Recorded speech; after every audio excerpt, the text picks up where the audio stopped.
the blind clockmaker who saw time differently. He lost his sight at 42. By 45, he was building the most accurate clocks in the country, without ever seeing them. Edmund Hale had spent his entire life surrounded by ticking.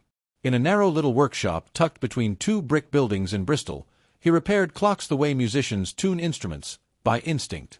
Every spring, every gear, every tiny imbalance. He could feel them before he could explain them. Customers trusted him because Edmund never rushed time. He respected it. Then, at 42, everything changed. A degenerative eye disease began stealing his vision. At first it was blurry numbers, then shadows, then faces without features. Within 6 months, the clockmaker could no longer see the clocks. Doctors told him to retire. His landlord quietly asked when he planned to close the shop. Even Marcus, his 17-year-old apprentice, feared the workshop was finished. But Edmund never once said he was done. Not once. The first year was brutal.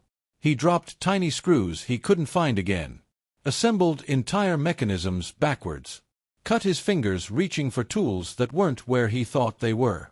More than once, Marcus found him alone at night sitting silently beside a half-finished clock. Not defeated, just listening. His wife Margaret became his anchor. Every evening, she sat across the workshop reading books aloud while Edmund worked. Novels, newspapers, poetry, anything. The sound of her voice helped him measure passing time after the clocks themselves became harder to trust.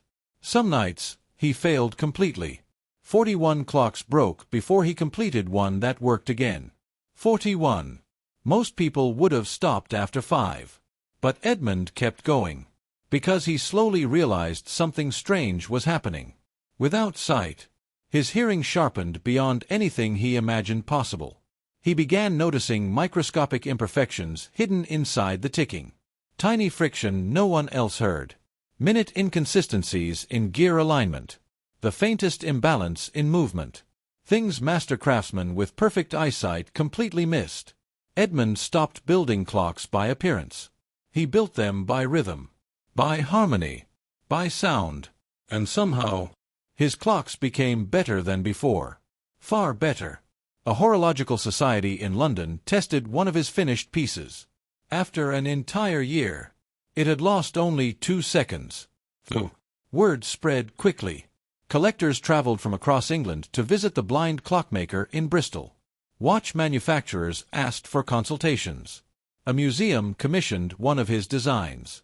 And Marcus, the apprentice everyone assumed would lose his job, became one of the finest clock restorers in southwest England. Trained entirely by a man who hadn't seen a clock face in years. One journalist eventually asked Edmund if losing his sight ruined his life. He smiled and replied, "I thought blindness would take away my work." Then he paused.